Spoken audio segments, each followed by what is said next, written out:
ಇಂದು ವಿದ್ಯಾಪೂರ್ತಿ ಸ್ಫೂರ್ತಿ ಬ್ಯಾಲೆಂಟ್ award ಕಾರ್ಯಕ್ರಮದ ಅಂಗವಾಗಿ ಈ ವೇದಿಕೆ ಮೇಲೆ ಸಾನ್ನಿಧ್ಯ ವಹಿಸಿದಂಥ ಎಲ್ಲ ಹಿರಿಯರಿಗೆ ವಂದಿಸುತ್ತಾ ಈ ಕಾರ್ಯಕ್ರಮದಲ್ಲಿ ಭಾಗವಹಿಸಿದಂಥ ಎಲ್ಲ ನನ್ನ ತಾಯಂದಿರೇ, ಎಲ್ಲ ನನ್ನ ಮುದ್ದು ಮಕ್ಕಳೇ, ಎಲ್ಲ ನನ್ನ ಪತ್ರಿಕಾ ಮಾಧ್ಯಮದ ಬಂಧುಗಳೇ,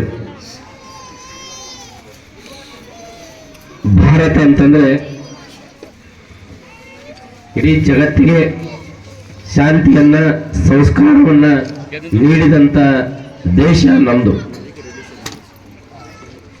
ಇಡೀ ಜಗತ್ತಿನಲ್ಲಿ ಅಜ್ಞಾನದಿಂದ ಜ್ಞಾನದ ಜ್ಯೋತಿಯನ್ನ ಬೆಳಗಿಸಿದಂತ ದೇಶ ನಮ್ದು, ಅದು ಭಾರತ. ನೀವು ಹಿಂದಿನ ಇತಿಹಾಸವನ್ನ ತಿರುಗಿ ನೋಡಿದಾಗ ನಾವು ಕ್ರಿಸ್ತಪೂರ್ವ 4000 ವರ್ಷಗಳ ಹಿಂದೆ ಹೋದಾಗ ಅಲ್ಲಿಂದಲೂ ಕೂಡ ಈ ಮಣ್ಣಿನಲ್ಲಿ ಸಂಸ್ಕಾರ ಇದೆ, ಸಂಸ್ಕೃತಿ ಇದೆ, ಪರಂಪರೆ ಇದೆ.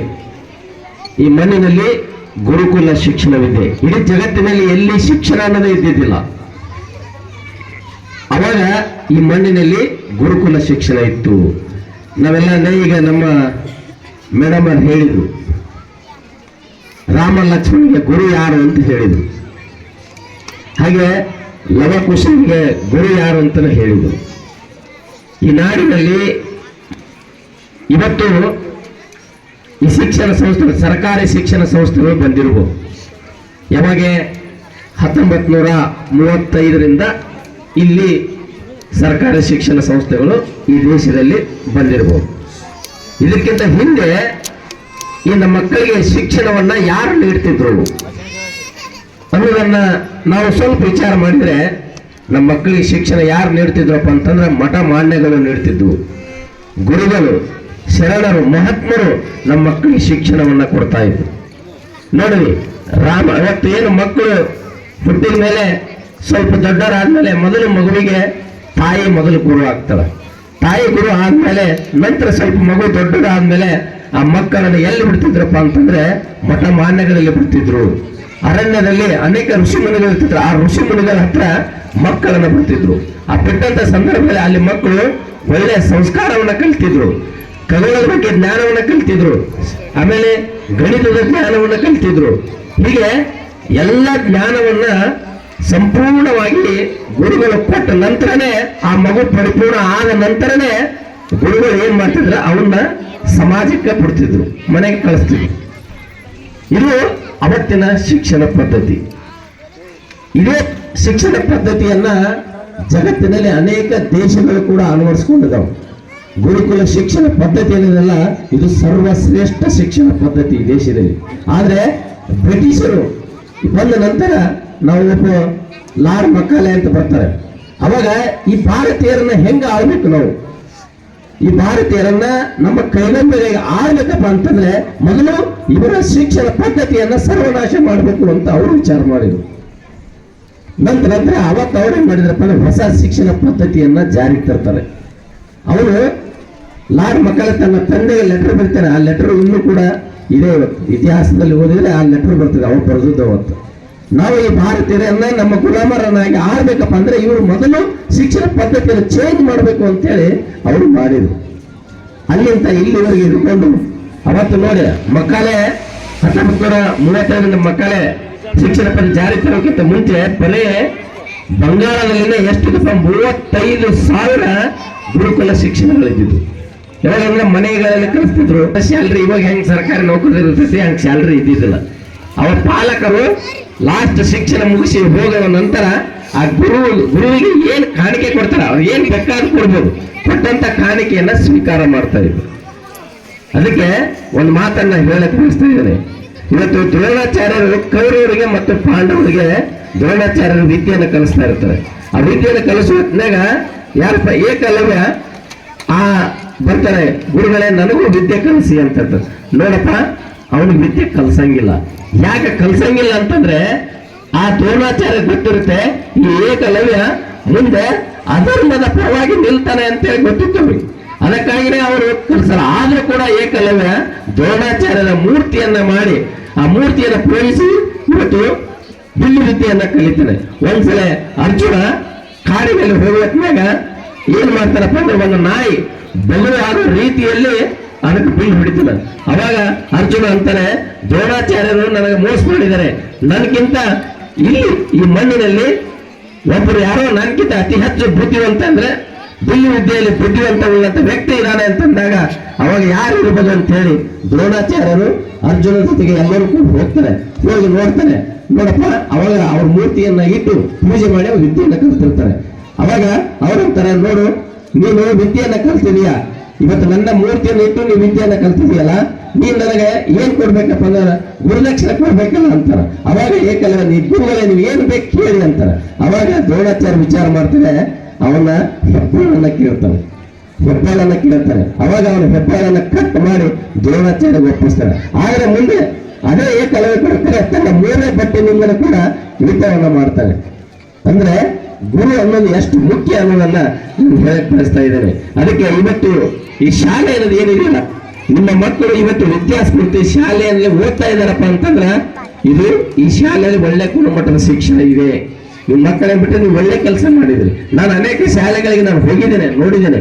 ಇವತ್ತು ಮಾಂತೇಶ್ ಅವ್ರ ಒಬ್ಬನಿಂದ ಇವತ್ತು ಇಷ್ಟು ಒಳ್ಳೆ ಇವತ್ತು ಫಲಿತಾಂಶವನ್ನು ಕೊಡ್ಲಕ್ಕೆ ಸಾಧ್ಯ ಇದೆ. ಅವರು ಅನೇಕ ಸರ್ ಹೇಳಿದ್ರು, ಅನೇಕ ಪುಸ್ತಕಗಳನ್ನ ಅವರು ಕೂಡ ಬರೆದಿದ್ದಾರೆ.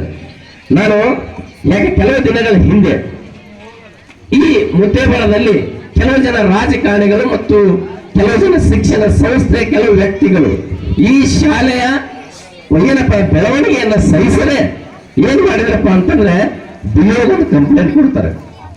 ಬಿಯೋ ಕಂಪ್ಲೇಂಟ್ ಕೊಟ್ಟು ನೋಡಿ ಅದು ಮುದ್ದೇಬಾಳದಲ್ಲಿ ಶಾಲೆ ಇದೆ, ಅದು ರೆಸಿಡೆನ್ಷಿಯಲ್ ಜಾಗದಾಗಿದೆ, ಅದು ಕಾನೂನು ಬಾಹಿರಿದೆ, ಅದನ್ನು ಮುಚ್ಚಬೇಕು ಅಂತ ಹೇಳಿ ಲೆಟರ್ ಕೊಡ್ತಾರೆ.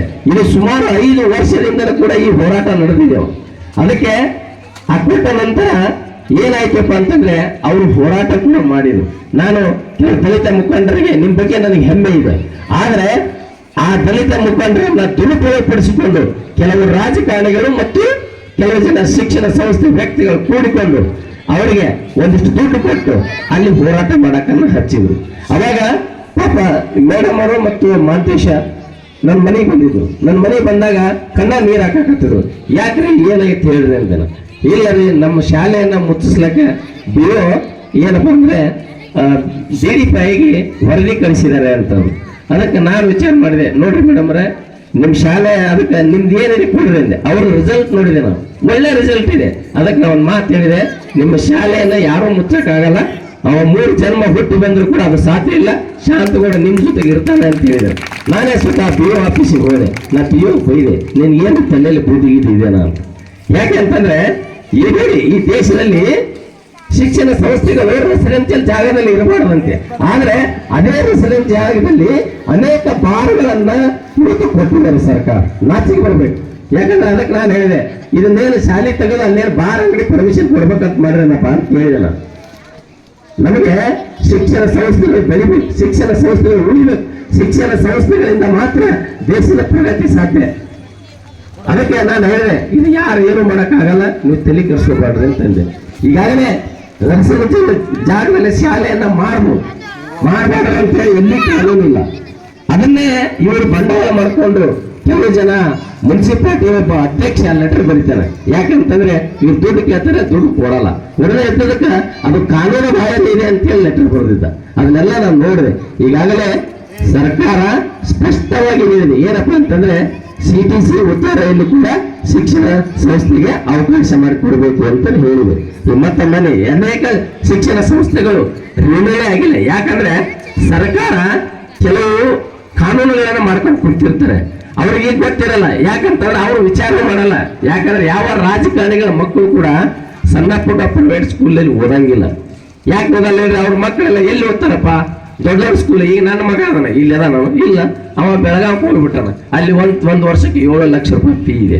ಹಿಂಗೆ ರಾಜಕಾರಣ ತಮ್ಮ ಮಕ್ಕಳು ಹೊರಗಡೆ ಹಾಕಿಬಿಡ್ತಾರೆ. ಈಗ ಆರ್ಥಿಕವಾಗಿ ಸಮಸ್ಯೆ ಇರುವಂತ ಅನೇಕ ಜನ ರೈತರು ಬಡವರು ತಮ್ಮ ಮಕ್ಕಳು ಎಲ್ಲಿ ಬಿಡ್ತಾರೆ ಹೇಳಿ? ನೀವು ಇಂಥ ಸ್ಕೂಲಲ್ಲೇ ಬಿಡ್ಬೇಕಲ್ಲ. ಈಗ ನಿಮಗೆ 7 ಲಕ್ಷ ಕೊಟ್ಟು ಹಚ್ಚಕ್ಕಾಗತ್ತನ್ರಿ? ಇಲ್ಲ. ಇವತ್ತು ನೀವು ಇಂಥ ಶಾಲೆ ಯಾವಾಗ ಶಾಲೆ ಚಲೋ ಇದೆ ಅಲ್ಲಿ ನೀವು ಹಚ್ತೀರಿ. ಇವತ್ತು ಫೀ ಎಷ್ಟಿದೆಯಪ್ಪ? ಇವತ್ತು ನಾನು ಅದಕ್ಕೆ ಕೇಳಿದಾನೆ ನಿಮ್ ಫೀ ಎಷ್ಟಿದೆ ರೀ ಅಂತ. ಅವ್ರೇನು 1ನೇ ಕ್ಲಾಸಿಗೆ ಎಷ್ಟು ಹೇಳಿದ್ರು 10,000 ಇದೆ ಅಂತ ಹೇಳಿದ್ರು, 2ನೇ ಕ್ಲಾಸಿಗೆ 12,000. ಆಮೇಲೆ ಮತ್ತೇನಪ್ಪ ಅಂದ್ರೆ ಎಲ್ಲ ಹೋಗಿ ಎಲ್ಲ ಸ್ಕೂಲ್ ಬಸ್ ಕಳಿಸಿ ಆ ಬಸ್ಸಿನ ಮುಖಾಂತರ ಎಲ್ಲ ಮಕ್ಕಳು ಕರ್ಕೊಂಡ್ ಬರ್ಬೇಕು, ಅದೊಂದು 8,000 ರೂಪಾಯಿ ತಗೋತಾರೆ. ನೀವು ವಿಚಾರ ಮಾಡ್ರಿ, ಇಷ್ಟೆಲ್ಲ ಆದ್ಮೇಲೆ ನಮ್ಮ ಪಾಲಕರು ಯಾಕಪ್ಪ ಅಂದ್ರೆ ಒಂದೊಂದು ವರ್ಷ ಬೆಳೆ ಆಗಂಗಿಲ್ಲ, ಮನೆಯಲ್ಲಿ ಬರ್ತಾನೆ ಇರ್ತದೆ. ಅವಾಗ ನೋಡ್ರಿ ಮೇಡಮ್ ಒಂದು 5,000 ರೂಪಾಯಿ ಕಮ್ಮಿ ತಗೋರಿ ಅಂತ ಹೇಳ್ತೀವಿ. ಅವ್ರು ಒಂದು ತಗೊಂಡು ಕಲಿಸ್ತಾರೆ. ಇವತ್ತು ನಾಗರಬೆಟ್ಟ ಆಕ್ಸ್ಫರ್ಡ್ ಸ್ಕೂಲ್ ಏನಿದೆಯಲ್ಲ, ನಾನು ಒಂದು 100 ವಿದ್ಯಾರ್ಥಿಗಳಿಗೆ ಹೇಳಿರ್ಬೋದು, ಒಂದು ವರ್ಷಕ್ಕೆ ಒಂದು 100 ವಿದ್ಯಾರ್ಥಿಗಳಿಗೆ ಹೇಳ್ತೀನಿ, ನೋಡ್ರೆ ಸ್ವಲ್ಪ ಫೀ ಕಮ್ಮಿ ತಗೋರಿ. ಮತ್ತೆ ಅವ್ರು 30,000 50,000 ಗಂಟೆಗಳು ಬಿಟ್ಟರು, ಯಾಕೆ ಇಲ್ಲ ಅಂತ ಹೇಳಲ್ಲ. ಇವತ್ತು ನಿಮ್ಮ ಮಕ್ಕಳಿಗೆ ಇಲ್ಲಿ ಊಟ ಹಾಕ್ಬೇಕು. ಬಹಳ ಜನ ಏನ್ ಹೇಳ್ತಾರೆ, ಇಲ್ಲ ಅಲ್ಲಿ ಏನಪ್ಪ ಅಂದ್ರೆ ಹಾಸ್ಟೆಲ್ಗಳು ಮಾಡಂಗಿಲ್ಲ ಅಂತ ಹೇಳ್ತಾರೆ. ಅದಕ್ಕೆ ನಾನು ಇವತ್ತು ಈ ವೇದಿಕೆ ಮುಖಾಂತರ ನನ್ನ PO ಕೇಳಕ್ ಬಯಸ್ತೇನೆ, ನೀವು ಮುದ್ದೇಬೇಡ ತಾಲೂಕಿನಲ್ಲಿ ಎಷ್ಟು ಹಾಸ್ಟೆಲ್ಗಳಿಗೆ ಪರ್ಮಿಷನ್ ಕೊಟ್ಟಿದ್ರಿ ಹೇಳಿ ನಾವು ನೋಡೋ. ಎಲ್ಲಿ ಇಲ್ಲ, ಸರ್ಕಾರ ಕೊಡಂಗೇ ಇಲ್ಲ. ಯಾಕೆ ಕೊಡಲ್ಲ ಅಂತಂದ್ರೆ ಇವತ್ತು ಸರ್ಕಾರ ಮೀಸಲಾಗಿರುವ ಹಣ ಎಷ್ಟಿದೆ ಅಂದ್ರೆ ಸರ್ ವರ್ಷಕ್ಕೆ 45,000 ಕೋಟಿ ಇದೆ. ಯಾಕೆ ಇವರು ಹಾಸ್ಟೆಲಿಗೆ ಪರ್ಮಿಷನ್ ಕೊಟ್ಟರು ಅಂತ ತಿಳ್ಕೊಳ್ರಿ, ಅವ್ರು ಏನ್ ಮಾಡ್ಬೇಕು ಹೇಳ್ರಿ, ಅನುದಾನ ಕೊಡ್ಬೇಕಲ್ಲ, ತತ್ತಿ ಕೊಡ್ಬೇಕು, ರೇಷನ್ ಕೊಡ್ಬೇಕು, ಎಲ್ಲಿ ತಗೊಂಡ್ ಕೊಡ್ತಾರೆ ಸರ್ಕಾರ, ಇದು ಡಬಲ್ ಮಾಡ್ಬೇಕಾಗತ್ತ. ಅದಕ್ಕೆ ಅವ್ರು ಏನ್ ಮಾಡ್ತಾರೆ ಗೊತ್ತಾ, ಸುಮ್ಮನೆ ಕೂತ್ ಬಿಡ್ತಾರೆ ಅಷ್ಟೇ. ಇವತ್ತು ಅನೇಕ ಸಂಸ್ಥೆಗಳಲ್ಲಿ ಇವತ್ತು ನಾ ಅಂತೀನಿ, ನೀವು ಎಲ್ಲ ಹಾಸ್ಟೆಲ್ ಇದೇ ಹಾಸ್ಟೆಲ್ ಅನ್ನ BO ಬಂದು ಕೀಲಿ ಹಾಕೊಂಡು ತೋಡ್ ಹೋಗಿದ್ದೆ. ನಾನೇ ಅವಾಗ ನಿನ್ಗೇನ್ರ ಬುದ್ಧಿಗಿದ್ದೇನಪ್ಪ ಪುನಃ ಮೊದಲ ಕೀ ಅಂದ್, ಯಾಕಂದ್ರೆ ಅಲ್ಲಿ ಮಕ್ಕಳು ಇರ್ತಾವ. ಅನೇಕ ಜನ ಬಡವರು ಈ ಶಾಲೆಯಲ್ಲಿ ಮಕ್ಕಳನ್ನು ಬಿಟ್ಟು ಎಲ್ಲಿ ಹೋಗಿರ್ತಾರೆ ಹೇಳ್ರಿ, ಗೋವಾ ಮಹಾರಾಷ್ಟ್ರ ದುಡ್ಯಾಕ್ ಹೋಗಿರ್ತಾರೆ. ಮಕ್ಕಳ ಜೊತೆ ಕರ್ಕೊಂಡು ಹೋದ್ರೆ ಏನಾಗತ್ತಂದ್ರೆ ಮಕ್ಕಳ ಶಿಕ್ಷಣ ಹಾಳಾಗಿಬಿಡ್ತದೆ. ಅದಕ್ಕೆ ನನ್ನ ಮಗ ಓದ್ಲಿ, ನಾ ಕಷ್ಟವನ್ನ ಪಡಬಾರ್ದು ಅನ್ನೋ ಉದ್ದೇಶದಿಂದ ನನ್ನ ಮಗನು ಕೂಡ ಒಳ್ಳೆ ವಿದ್ಯಾವಂತನಾಗಬೇಕು, ಸಮಾಜದಲ್ಲಿ ಒಬ್ಬ ಉತ್ತಮ ನಾಗರಿಕನಾಗಬೇಕು ಅನ್ನೋ ಉದ್ದೇಶದಿಂದ ಅನೇಕ ತಾಯಿ ತಂದೆಯರು ತಮ್ಮ ಮಕ್ಕಳ ಹಾಸ್ಟೆಲ್ ಬಿಟ್ಟು ಹೋಗಿರ್ತಾರೆ. ಇವರು ಬಡ ಬಂದು ಕೀಲಿ ಹಾಕೊಂಡು ಹೋಗ್ಬಿಟ್ರಂದ್ರೆ ಆ ಮಕ್ಕಳಿಗೆ ಅನ್ನ ಹಾಕೋರು ಯಾರು? ನನಗೆ ಕೇಳಿದೆ, ಒಂದ್ ಕೆಲಸ ಮಾಡ್ಬಿಡು, ಈಗಾಗಲೇ ಮುದ್ದೇಬೇಡ ತಾಲೂಕಿನಲ್ಲಿ 20 ರಿಂದ 25,000 ಮಕ್ಕಳು ಪ್ರೈವೇಟ್ ಸ್ಕೂಲ್ ಹಾಸ್ಟೆಲ್ ಅಲ್ಲಿ ಕಲಿಯಾಕತ್ತಾರ. ಎಲ್ಲದಕ್ಕೆ ಕೀ ಹಾಕಿಬಿಡು, ಹಾಕಿ ಬಂದು ನಿನ್ BO ಆಫೀಸ್ಗೆ ಕುಂದಿಸ್ತಾರ, ಅವ್ರಿಗೆಲ್ಲ ಊಟ ಹಾಕಿ ಪುಣ್ಯಾತ್ಮ ಅಂತ ಹೇಳಿದಾನೆ. ಎಲ್ಲಿ ಇಡೋರು ಅವ್ರು? ತಿಳುವಳಿಕೆ ಬೇಕಲ್ಲ, ಈ ರಾಜಕಾರಣಿಗಳಿಗೆ ಬುದ್ಧಿ ಬೇಕಲ್ಲ. ಯಾವ ಒಬ್ಬ ರಾಜಕಾರಣಿಗಳು ಇದ್ರ ಬಗ್ಗೆ ಮಾತಾಡಲಿಲ್ಲ. ಅದಕ್ಕೆ ನಾ ಹೇಳಿದೆ, ಯಾಕಂದ್ರೆ ಅವ್ರಿಗೆ ಅವಶ್ಯಕತೆ ಇಲ್ಲ. ಇವತ್ತಿನ ರಾಜಕಾರಣಿಗಳಿಗೆ ಏನ್ ಬೇಕಪ್ಪ ಅಂತಂದ್ರೆ ದುಡ್ಡು ಬೇಕಷ್ಟೇ. ಅವ್ರು ಏನಿದ್ರು ಕೂಡ ಹೆಂಗ್ ಲೂಟಿ ಮಾಡ್ಬೇಕು, ಎಲ್ಲಿ ಹೊಡಿಬೇಕು, ಏನ್ ಮಾಡ್ಬೇಕು, ಇದ್ರ ಬಗ್ಗೆ ವಿಚಾರ ಮಾಡ್ತಾರೆ. ಇದೇ ಪ್ರೈವೇಟ್ ಸ್ಕೂಲ್ಗಳ ಬಗ್ಗೆ ನಿಮ್ಮ ಮಕ್ಕಳ ಬಗ್ಗೆ ಯಾರು ವಿಚಾರ ಮಾಡಲ್ಲ. ಅದಕ್ಕೆ ನಾನು ಹೇಳಿದೆ, ಮೇಡಮ್ ನೀವು ಅಳ್ಳಕ್ ಹೋಗ್ಬೇಡ್ರಿ, ನಿಮ್ ಜೊತೆಗೆ ನಾನು ಇರ್ತೇನೆ, ತಲೆ ಕಟ್ಸ್ಕೊಂಡು ನಿಮ್ಮದು ನ್ಯಾಯಯುತವಾಗಿದೆ. ಅದಕ್ಕೆ ಅವಾಗ ನನಗೊಂದು ಲಿಸ್ಟ್ ಮಾಡಿಕೊಟ್ರು, ನಿಮ್ ಸಾಧನೆ ಏನಿದೆ ಅಂತ ನಾನು ನೋಡಿದೆ. ನೋಡಿ, ವಿದ್ಯಾಸ್ಫೂರ್ತಿ ಸ್ಕೂಲು 2019 ರಿಂದ 2019 ಮತ್ತು 20ರಲ್ಲಿ ಒಟ್ಟು ವಿದ್ಯಾರ್ಥಿಗಳು ಎಷ್ಟು ದಿವಸ